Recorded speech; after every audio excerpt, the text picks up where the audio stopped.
오늘 우리에게 주신 하나님의 말씀은 시편 119편 121절로부터 136절입니다. 함께 보도록 하겠습니다. 내가 정의와 공의를 행하였사오니 나를 박해하는 자들에게 나를 넘기지 마옵소서. 주의 종을 보증하사 복을 얻게 하시고 교만한 자들이 나를 박해하지 못하게 하소서. 내 눈이 주의 구원과 주의 의로운 말씀을 사모하기에 피곤하니이다. 주의 인자하신 대로 주의 종에게 행하사 내게 주의 율례들을 가르치소서. 나는 주의 종이오니 나를 깨닫게 하사 주의 증거들을 알게 하소서. 그들이 주의 법을 폐하였사오니 지금은 여호와께서 일하실 때니이다. 그러므로 내가 주의 계명들을 금 곧 순금보다 더 사랑하나이다. 그러므로 내가 범사의 모든 주의 법도들을 바르게 여기고 모든 거짓 행위를 미워하나이다. 주의 증거들은 놀라움으로 내 영혼이 이를 지키나이다. 주의 말씀을 열면 빛이 비치어 우둔한 사람들을 깨닫게 하나이다. 내가 주의 계명들을 사모함으로 내가 입을 열고 헐떡였나이다. 주의 이름을 사랑하는 자들에게 베푸시던 대로 내게 돌이키사 내게 은혜를 베푸소서. 나의 발걸음을 주의 말씀에 굳게 세우시고 어떤 죄악도 나를 주관하지 못하게 하소서. 사람의 박해에서 나를 구원하소서. 그리하시면 내가 주의 법도들을 지키리이다. 주의 얼굴을 주의 종에게 비추시고 주의 율례로 나를 가르치소서.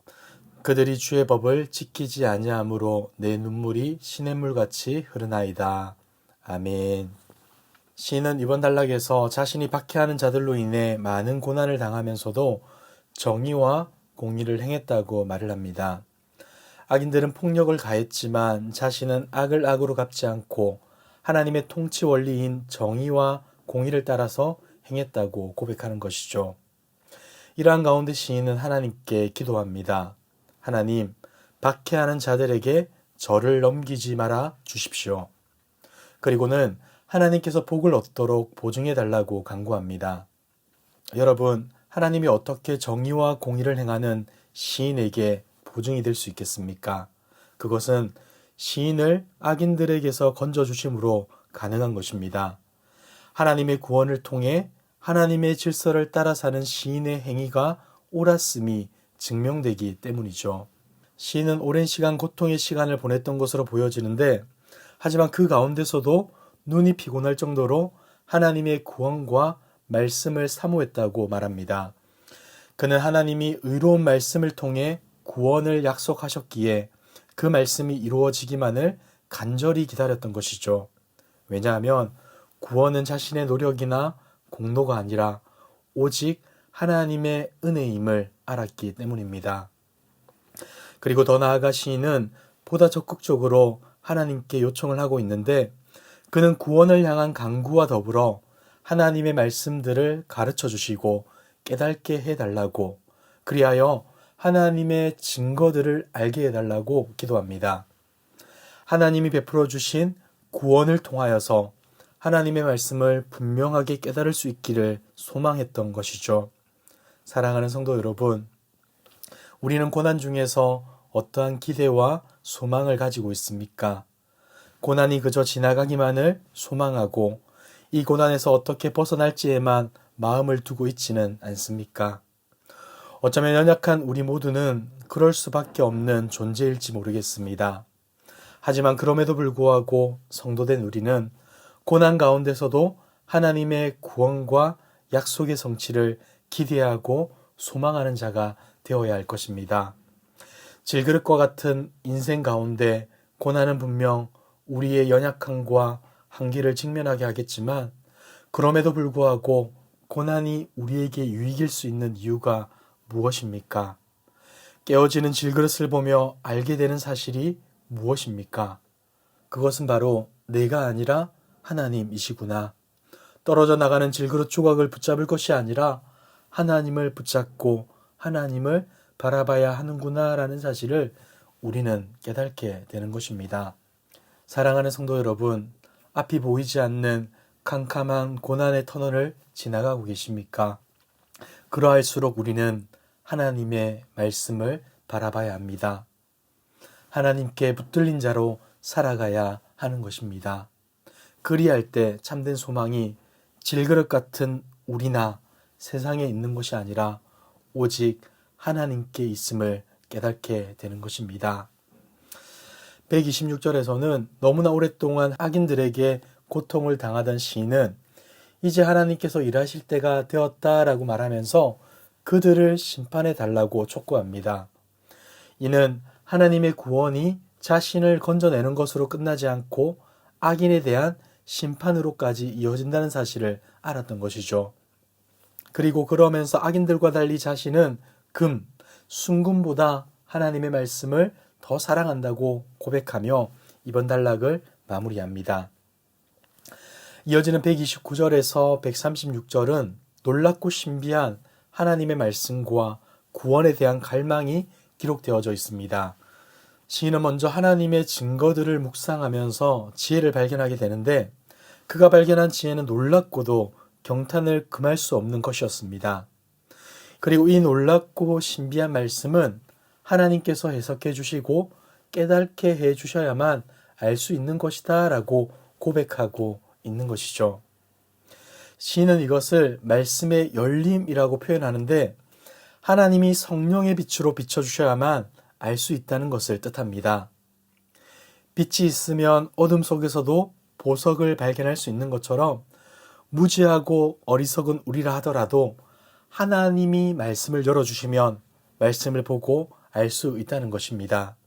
이것이 바로 성령 하나님의 조명하심인 것이죠. 131절에서 시인은 놀라운 하나님의 말씀을 얼마나 사모했던지 그 말씀에 굶주리고 목마른 사람처럼 입을 크게 벌리고 그것을 갈망한다라고 표현합니다. 비록 지금 시인은 고난 가운데 있지만 그럼에도 자신이 얼마나 하나님의 말씀을 사모하고 사랑하는지 이러한 비유를 통해 설명하고 싶었던 것입니다. 이어지는 본문에서 시인은 현재 악인들로부터 박해를 당하고 있는 지금의 상황이 마치 하나님으로부터 외면을 당하는 것 같다고 고백합니다.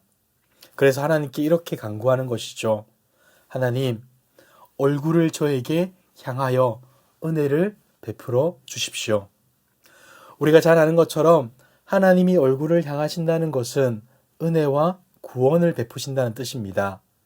시인은 지금 하나님을 향한 분명한 신앙이 있었지만 그럼에도 불구하고 주의 이름을 사랑하는 자들에게 베푸셨던 하나님의 은혜를 자기에게도 베풀어 달라고 촉구하는 것이죠. 133절에서 시인은 하나님의 말씀에 자신의 발걸음을 굳게 세우셔서 어떤 죄악도 자신을 지배하지 못하게 해달라고 기도합니다. 여러분, 우리가 죄의 유혹에서 벗어날 수 있는 가장 확실한 방법이 무엇입니까? 바로 하나님의 말씀을 따라 살아가는 것이겠죠. 사실 하나님의 말씀대로 살아간다는 것은 그 기저에 하나님을 왕으로 모시고 하나님의 통치를 따라 산다는 의미가 깔려 있습니다. 결국 지금 시인은 하나님, 제가 세상 속에 살아가지만 하나님의 통치를 받으며 하나님을 왕으로 모시며 살아갈 수 있도록 은혜를 베풀어 달라고 고백하는 것과 같은 표현인 것이죠. 계속해서 시인은 하나님의 말씀을 지키지 못하게 하는 사람들의 박해로부터 자신을 구원해 주시고 자신이 하나님의 말씀들을 지킬 수 있게 해달라고 간구합니다. 135절에서는 132절과 같이 하나님이 그분의 얼굴을 하나님의 종인 자신에게 비추어 주길 간구합니다. 이 또한 구원을 통해 다시금 하나님의 말씀을 배우기 원해서인 것이죠. 우리는 8절이라는 짧은 말씀을 통해 시인이 가지고 있는 말씀에 대한 사랑과 뜨거운 열정을 볼 수 있게 됩니다.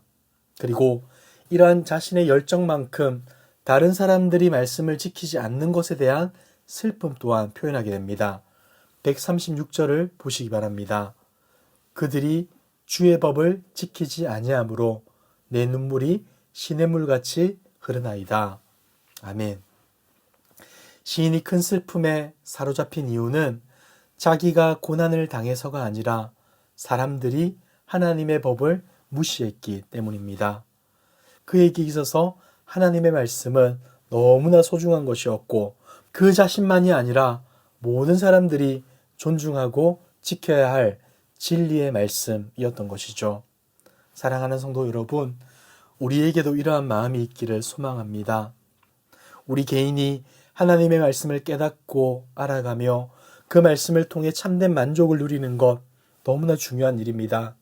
하지만 그럼에도 불구하고 우리에게 하나님의 말씀이 반드시 필요한 것처럼 다른 이들에게도 생명의 말씀이 꼭 필요한 줄 알아서 그 말씀을 전하기 위하여 애를 쓰고 눈물을 흘리며 기도할 수 있는 저와 여러분들 되시길 주님의 이름으로 축복합니다. 기도하겠습니다. 사랑과 은혜가 풍성하신 하나님 아버지, 무지한 우리를 깨닫게 해주시고 은혜로 하나님을 알고 사랑하게 해주셔서 감사드립니다. 우리의 어떠함이 아니라 오직 하나님의 은혜이기에 날마다 감사하는 마음으로 하나님을 더 깊이 사랑하게 하시고 더 알고 싶어하는 우리 모두 되게 하옵소서. 고난 중에서도 하나님의 뜻을 분별하는 자 되기를 원합니다. 우리의 본성으로는 절대 할 수 없는 일이기에 하나님의 도움을 구합니다. 앞이 보이지 않는 답답한 상황에서라도 하나님을 보게 하시고 하나님만이 우리의 참 소망 되심을 깨닫게 하옵소서. 더욱이 주님께 받은 은혜가 우리에게만 머물지 않게 하시고 부족하지만 우리를 통해 전해지고 흘러갈 수 있도록 인도하여 주시옵소서. 이 모든 말씀 예수님의 이름으로 기도드리옵나이다. 아멘. 이 시간 기도하실 때 주신 말씀을 붙잡고 기도하시고 주간 기도 제목을 따라서 환우들과 섬김 사역을 위하여서 기도하겠습니다.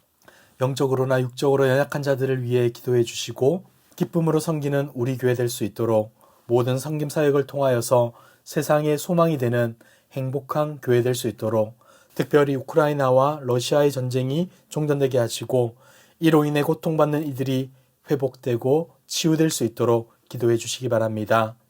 그리고 코로나19 공동기도문으로 함께 기도하겠습니다. 기도하겠습니다.